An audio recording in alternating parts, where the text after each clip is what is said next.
Âge 261. Un terrible cataclysme ravage la planète Namek et anéantit la quasi-totalité de ses habitants. Cependant, quelques Namek parviennent à survivre. C'est le cas de Katatz, qui envoie son enfant en direction d'une planète inconnue, spoiler, la Terre, pour survivre. Celui-ci se séparera en deux et deviendra à la fois le dieu de la Terre, mais aussi le Namek de type combattant, Piccolo. Mais ce Namek ne sera pas le seul à fuir le cataclysme sur une autre planète. Slug, un Namek tout aussi étranger aux notions de bien et de mal, est envoyé sur la planète Slug, dont il porte désormais le nom. Il a donc adopté le nom de la planète qu'il a adoptée. Nous arrivons à l'âge 762, année de l'opposition à Frieza et son armée sur la planète Namek. Après que le grand doyen, seul et unique survivant connu, resté sur place, ait redonné vie à plus d'une centaine de Namek, la population s'apprête de nouveau à disparaître à cause des actions du tyran intergalactique Frieza, venu chercher les Dragon Ball locales. Au terme d'une terrible bataille qui verra la naissance du Super Saiyan Son Goku et la destruction de la planète Namek, Frieza est défait et laissé pour mort dans l'espace. Sur Terre, les amis de Goku s'activent à ressusciter leurs morts et les Namek qui ont été ressuscités font le vœu de retrouver une planète habitable. La paix revenue, Gohan reprend ses études, tandis que Piccolo part s'entraîner de son côté. Cependant, un jour quelque part après ces événements, un astre s'approche de la Terre et s'apprête à la percuter, causant ainsi la destruction totale de l'humanité. Mais, on va vous expliquer pourquoi ces derniers événements n'ont pas pu exister.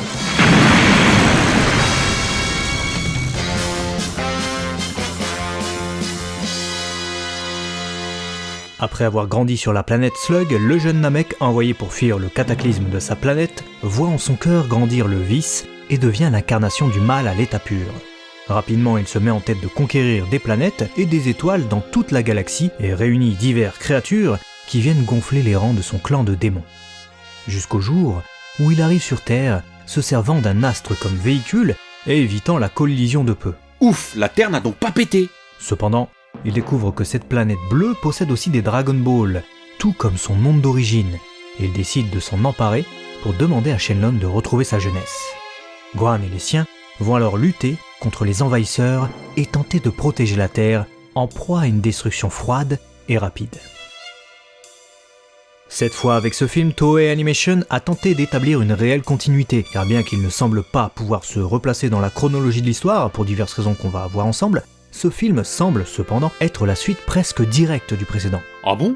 Et en quoi?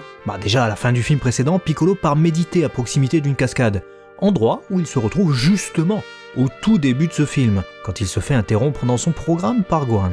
Ah ouais? Et Higher Dragon, un nouveau personnage créé pour les films et qui fit sa première apparition dans le 3e film Dragon Ball Z, la super bataille décisive autour de la Terre, et qui n'existe donc que dans les films et les fillers de la série animée.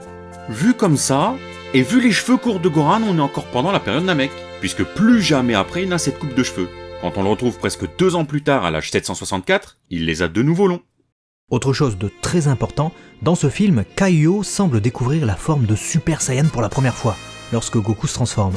Bien que cette forme ne soit pas aussi aboutie que celle qu'on connaîtra ensuite avec la série animée, elle est bien appelée Super Saiyan dans ce film. Ouais, titre original alors, car nous on a eu la menace de Namek. Les dialogues entre Goku et Kaio en VO nous font cependant comprendre que ces événements se passent après la défaite de Frieza, puisque Kaio compare Slug à Frieza et également au Super Saiyan. Pourtant, si Frieza a été défait sur la planète Namek, c'est uniquement car Goku a pu devenir un Super Saiyan. Une théorie veut que ce scénario pourrait être celui d'un monde où Goku a gagné avec le Genki-Dama, ce qui expliquerait qu'il ne soit pas devenu un Super Saiyan plus tôt, mais ça reste de la théorie et on est sur des faits.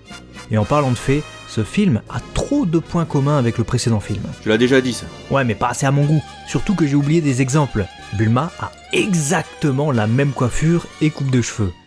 Gohan aussi. Goku porte aussi le même dogi, celui qu'il commence à porter à son arrivée sur la planète Namek. Et enfin, Goku termine aussi son ennemi avec un Genki-Dama là encore. Bon, dans le 2e film Dragon Ball Z aussi, tu me diras.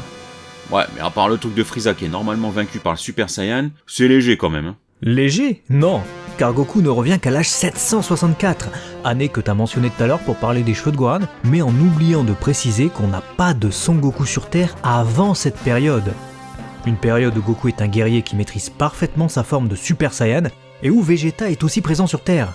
Effectivement, ça voudrait dire qu'il est rentré plus tôt. C'est le Beans. Rentré plus tôt sans connaître le stade de Super Saiyan. Et c'est pour toutes ces raisons que les événements de ce film, Laisse-moi deviner, ne peuvent pas avoir existé? dans la chronologie de Dragon Ball. Si cette vidéo vous a plu, partagez-la et rejoignez-nous. On a plein d'autres vidéos d'informations qui vous sustenteront si vous êtes fan. Et à très vite sur DB Times.